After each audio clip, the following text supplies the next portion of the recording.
Hello, my name is Ralph and welcome back to the channel. Today we're going to try and get a little work done on the trike here, and we're getting real close to getting the thing fired up. So I'm getting excited about it. I got a few things left to do. I got to bleed the front brakes, but I think that's about it. But today we're going to see about putting the battery in it, put some gas in it, turn the thing over a bit, build up some pressure, and then see if we can fire this thing up. So there's a lot of small issues that can go on and take place when you're trying to get something fired up for the first time. Be sure to stick around to the end, and I'm going to give you some tips there that might help you out. First thing we're going to do is check our plug gap on these to make sure we're right. There we've got them gapped at 38 thou. It's a good thing I checked them because they were almost closed up. So I'm feeling good about things, and it's time to get the battery hooked up and get some fire into this thing.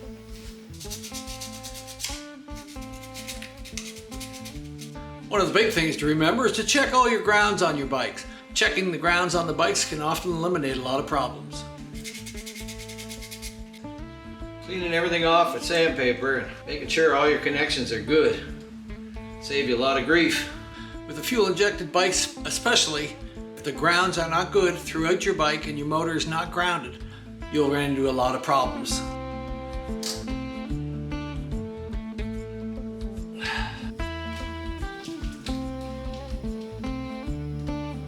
So I'm feeling good about things, and it's time to get the battery hooked up and get some fire into this thing.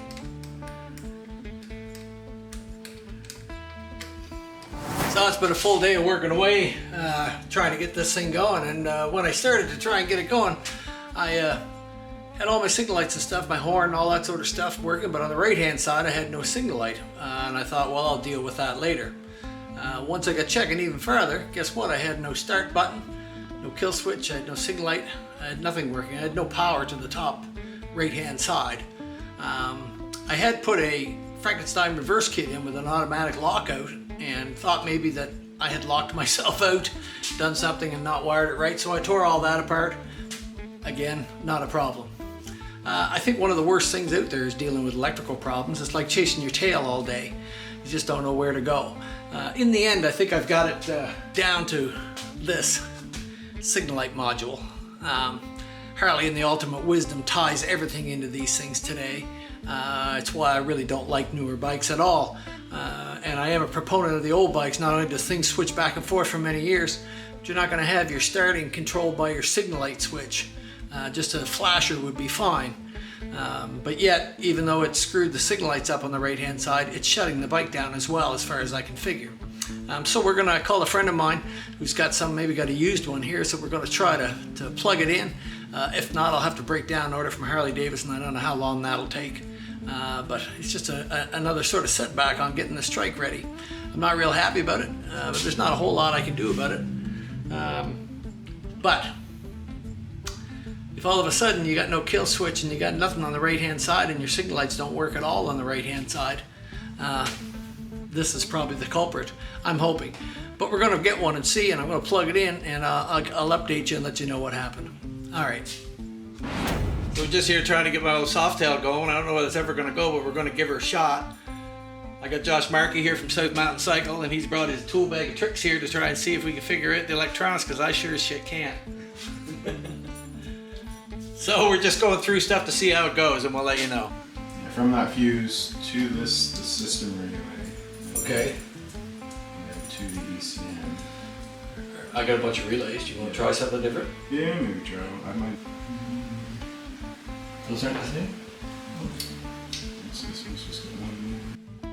Oh, I see. Yeah, one's been missing. I did have the new one in there before, so. Fun. So, well, and that's like 10 o'clock at night, and Josh just finally headed out the door. We had to tear some wiring apart to try and see what the hell was going on with stuff. And we didn't fix it, but we did figure out what it might be, and it might be my problem there. We've got a bunch of wiring open here, so we could tell which direction the circuit was running from the computer unit and also from the signal light unit down below. And what we found, we've got power all the way through the system, seemingly.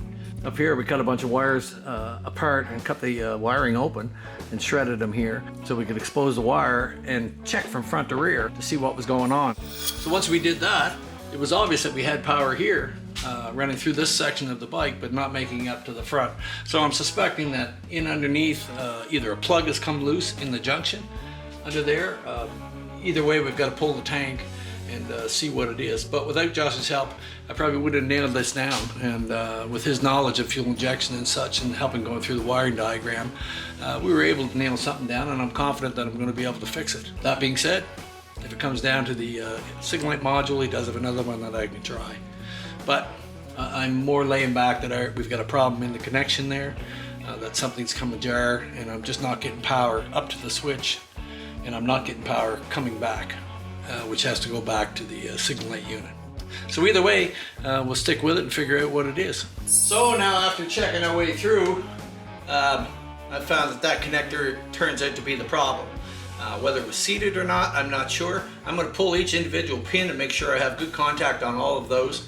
And when I sync it back together, I'll double check it before. I have to tidy up the wiring now, put shrink wrap on things, and try to get things cleaned up.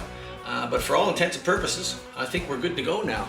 My signal lights are working, my starter button's working, everything's the way it should be. So sometimes it's a small issue.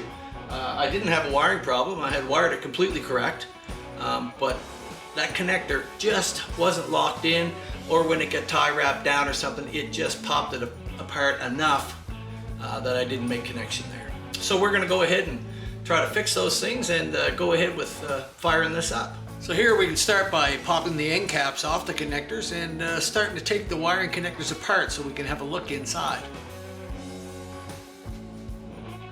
So I'm going to pull these all apart and check my ends, make sure that there's not a bad connection there or something like that.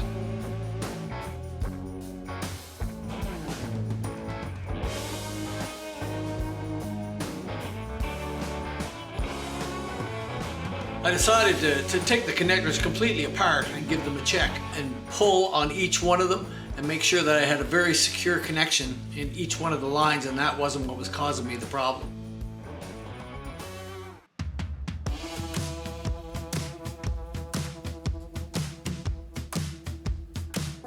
Fine for that one.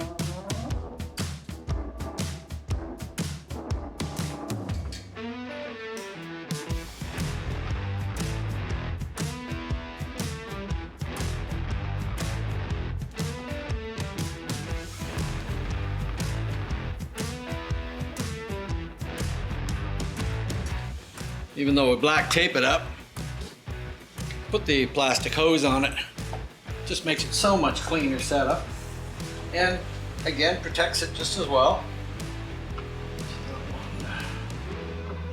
Don't want to slide up there. So I'm just going to take a little bit of grease along that thick area where all the connections are, and that should help it slide up, I hope.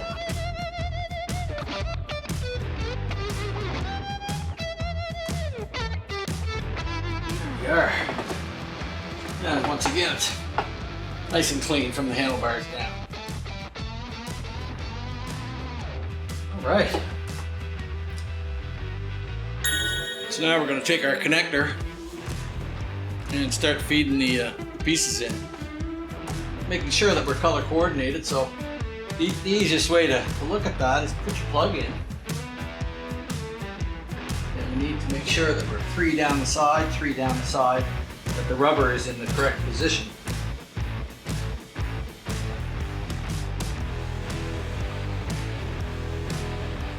So now that we've got them all in place, just take them in here quickly and do a double check, just to make sure. So you can see we have red, black there, white with a brown stripe, white with a black stripe on that side, orange at the top, red, yellow, and gray. So we know that those are all in place now where they should be. We need to put our sealing ring on. I don't know whether this got pinched under it. Sometimes these little rubber sealing washers can get pinched underneath it when you're in there, and just enough so that they will not make contact. Make sure that that is seated down in there good. Our locks are all in place. So now that we've checked it all and we have our pins in place, plug it into our unit. make sure that it's clicked and locked. So now we just need to get back to it, tidy our wiring all back up in place, put the gas tank back on it, make sure everything's cool, and we'll be able to move on from there. So I'm pleased with that. I'm glad I didn't make a wiring mistake, but it was just a damn plug not inserted deep enough in there. It wasn't a connection or anything, so we spent a lot of time last night sort of chasing our tail for nothing. And when we finally narrowed it down, we knew it had to be that plug. It had to be something there, and it was. That just goes to show you, check, double check, plug them things in till they're locked. They're snapped in, you hear them snap, and then you'll know they're in there. I just made a mistake going too fast or something, and it just wasn't plugged in. Right while everything's apart here, I'm gonna go along and check them all and make sure that they're all seated. Then we'll move on from there. All right, here's my reverse connections. They'll tell ECM, they'll shut the thing down if you try to pull away in first while you've got it in reverse. So they're safety, and they're just in line on the box here. So just got done tidying up some of these little wires. They've just been cut up lately on the outside, and the material spread so that we could put a tester in on them. So the wires weren't cut or anything. Put a good layer of electrical tape around it, and they'll be just fine.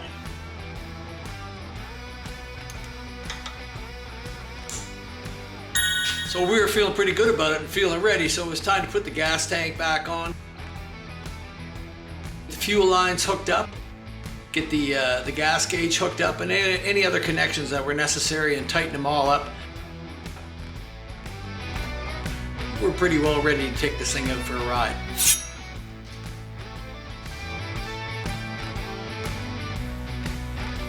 So once I had everything hooked up, it was time to just check things. I clicked on the lights. Yes, I had lights. I checked my signal lights. Yes, I had signal lights. And hit the button, and my starter engaged. So I was feeling pretty good about it now. So today's the big day. We're gonna put some gas in the Trike here and see if this motor will fire up. I got my fingers crossed, I got my toes crossed, I got everything crossed I can cross. But this Trike has fought me all the way, so I wouldn't be really surprised at anything. But we're gonna put some gas in it and see where that takes us.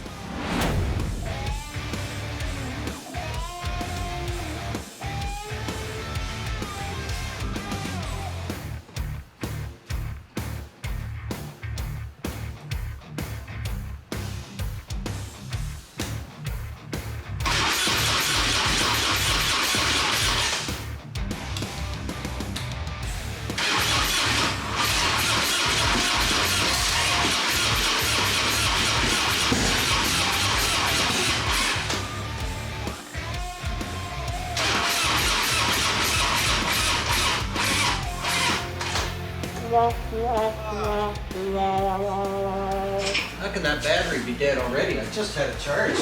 So after we got the battery problem straightened out, which was a faulty battery, it was a new one, we charged it up and it just wouldn't hold the charge, and after putting a load tester on it, we found it didn't work at all. As frustrating as that was, we thought we had a handle on it, and when I went to start the bike, no way. It still wouldn't start, it wouldn't start. You could hear it pop and fart, it just wouldn't start at all.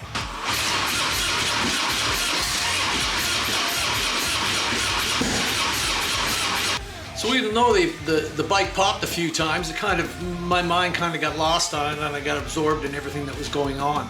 And somehow I had also convinced myself that I didn't have any spark. Now here's a tip for you.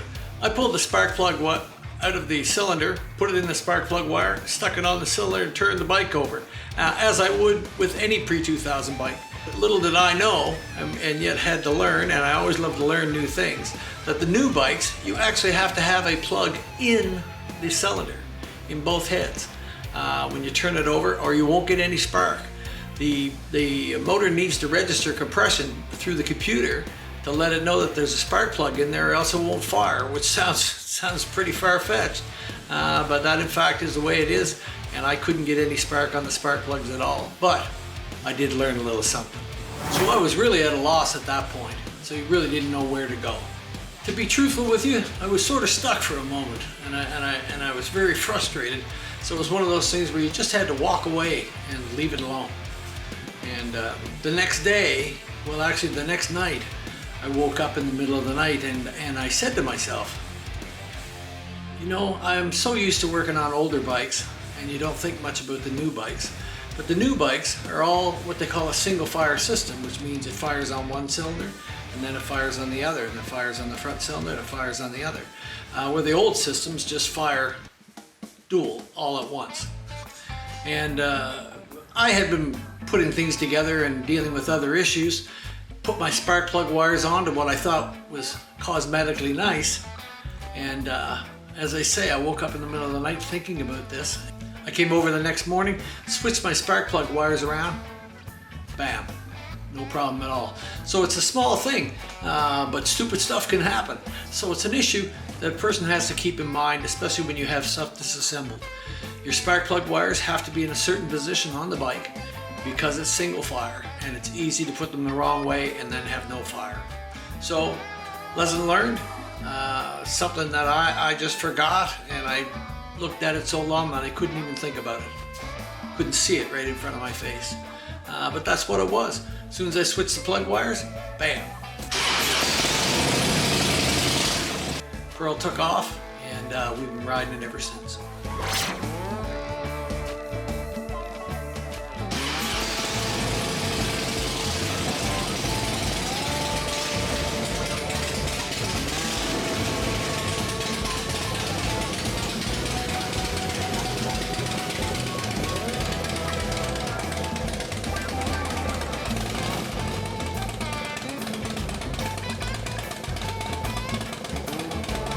Hope you enjoyed this video.